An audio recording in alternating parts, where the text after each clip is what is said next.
మా ఇది కథ.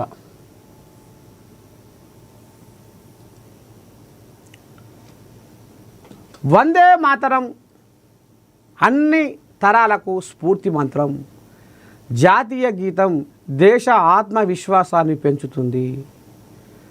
స్వాతంత్ర్య ఉద్యమంలో ఈ దేశ స్వరం మారింది.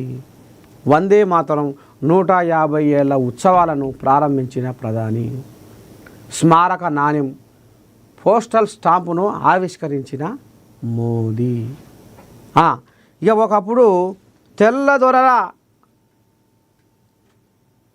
తెల్లదొరల చేతిలో బందీ అయిపోయింది భారతదేశం. నలిగిపోయింది. ఈ బానిస సంఖ్యలు తెంచడానికి ముక్త కంఠంతో ఇది పుట్టుకొచ్చింది.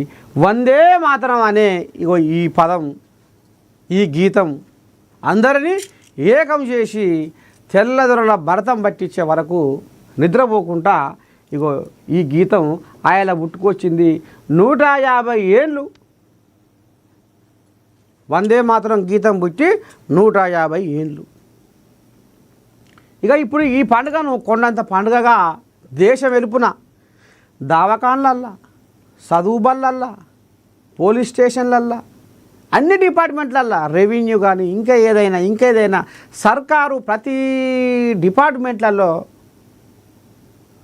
ప్రతి ఒక్క కాడ ఈ వందే మాతరం పండుగను 150 ఏళ్ళ ఉత్సవాలను, ఈ జాతరను బ్రహ్మాండంగా వందే మాతరం గీతం పాడి కొండంత పండుగ చేసిర్రు. చెయ్యాలి. ఎందుకంటే ఆనాడు బ్రిటిషు తెల్ల దొరలకు దేశం వెలుపున అందరూ ఒకే కట్టు మీద ఉండేందుకు ఈ వందే మాతరం ఈ పండుగ సాయం చేసింది. తిరుగులేని జననాయకుడు trend setter CM Revanth Reddy. Kandi Ramachandra Reddy, మహాపత్రిక CEO కంది రామచంద్రారెడ్డి ఏం రాసుకొచ్చిండయ్యా? తెలంగాణ రాజకీయాల్లో ధైర్యానికి, పోరాటానికి, పట్టుదలకు ప్రతీకగా నిలిచిన పేరు రేవంత్ రెడ్డి. ఆయన కథే ధైర్యం, ఆయన గమ్యం తెలంగాణ అభివృద్ధి. అతడే రేవంత్ రెడ్డి. దెబ్బలు తిన్నా వెనక్కి తగ్గని, విపత్కర పరిస్థితుల్లోనూ తలెత్తి నిలిచిన ధీరుడు, ఓడినా ఒగ్గని నాయకుడు, పడిపోయినా మళ్ళీ లేచిన యోధుడు. రైతు కుటుంబం నుంచి ఎదిగి రాష్ట్ర పాలన వరకు చేరిన ఆయన ప్రయాణం ఒక స్ఫూర్తిదాయక గాథ. పదవుల కోసం కాదు, ప్రజల కోసం చేసిన పోరాటమే రేవంత్ రెడ్డి విజయం. పార్టీ సంక్షోభంలో ఉన్న సమయంలో శుష్కించి జలధార కోసం ఎదురు చూసిన తరుణంలో కాంగ్రెస్కు జీవం పోసి అధికారంలోకి తెచ్చిన తుఫాన్, సునామీ రేవంత్. రాజకీయాల్లో ఉప్పెన లాంటి ఉనికి, ప్రజల హృదయాల్లో చిరస్మరణీయమైన స్థానం. అదే రేవంత్ రెడ్డి ప్రత్యేకం. తిరుగులేని జననాయకుడు. తెలంగాణ రాష్ట్ర ముఖ్యమంత్రిగా 2 ఏళ్ళు పూర్తి చేసుకుంటున్న రేవంత్ రెడ్డి జన్మదినం సందర్భంగా ప్రత్యేక కథనం. ఇంకా ఏం రాసుకొచ్చిండో సారు చూద్దాం.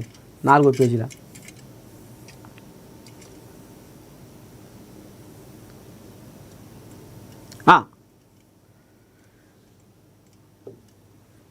తగ్గేదేలే.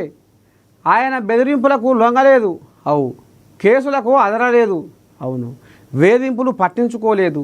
ఒకటే లక్ష్యం, కేసీఆర్ను గద్దె దింపడం. కేసీఆర్ను అధికారంలోకి, కాంగ్రెస్ను అధికారంలోకి తీసుకురావడం. తనను పాతాళానికి పంపాలని చూసిన వాళ్ళను అధపాతాళానికి పంపారు రేవంత్ రెడ్డి. తొక్కాలని చూస్తే తొక్కించుకునే రకం కాదు రేవంత్, తొక్క తీస్తా అనే రకం. అదే రేవంత్ రెడ్డి మొదటి గెలుపు సూత్రం. చుట్టూ ప్రతికూలతలున్నా, ఉప్పెనలు తుఫానులు ముంచెత్తినా, సునామీలు పోటెత్తినా వాటన్నింటినీ తప్పించుకొని ఆకాశమంత ఎత్తుకు ఎగరగల నేత రేవంత్. తెలంగాణ ఎన్నికల్లో రాజకీయ దిగ్గజాల ఎత్తులను చిత్తు చేసి కాంగ్రెస్ని అధికారంలోకి తీసుకొచ్చిన ఘనత రేవంత్ రెడ్డికి దక్కింది. అందుకే కాంగ్రెస్ చరిత్రలో ఎవరికీ లేని అవకాశాలు ఆయనకు దక్కాయి. ఆయన ఎప్పుడు తొక్కాలనుకున్న వారిని తొక్కుకుంటూ కెరటంలా ఎదిగిన స్ఫూర్తి, జ్వలించే కీర్తి రేవంతు. ఇక ఈ కోల్యాగా కాంగ్రెస్లకు రాకముందు 2021లో కాంగ్రెస్లో రాకముందు ఇక కాంగ్రెస్ పని ఇక పండుకుందిగా, లేస్తలేదు, ఉత్తదే పక్కేసుకొని పండుకుంది పార్టీ వ్యవహారం. ఇక ఆయవన్న కోల్యాగలు ఏవి కేసీరావుని ఢీకొనే కోల్యాగలు కాంగ్రెస్లో లేవు, అన్నీ మెత్తమెత్తగానే ఉన్నాయి. అదేమో జనాల నాటి పట్టుకొని సామెతలతోటి ఎంకటి ఆడున్నవే అంటే నీ ఎంపటే ఉంది కుంపటి, తాడుకు పట్టలేదు, తగులుకు పట్టలేదు, గుంజకెందుకు అమ్మ గుంజులాట, కనతలకి గంజి వేయనోడు పినతలకి బంగారు గాజులు చేయిస్తాడట. ఇక ఆడోడు మోపైన ఆడు.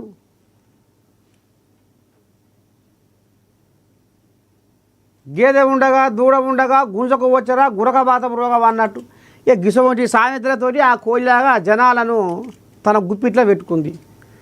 తెలంగాణ జనాలను ఆకర్షింపజేసుకొని మలుపుకుండు, అంటే జనాల నాడి పట్టుకుండు కేసీరావు.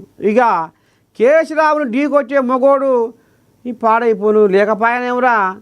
కాంగ్రెస్లో ఏది సముద్రం అంటే ఈ సముద్రంలో సలగుండా అన్నీ బుడవరకలే ఉన్నాయి, కొర్రమట్ట ఒక్కటి లేకపోయినా ఇలా జాడిస్తందుకు కేసీరావు గద్దె మీకెళ్ళి దింపుతందుకు అనేది చర్చ నడిచింది. ఎప్పుడైతే రేవంత్ రెడ్డి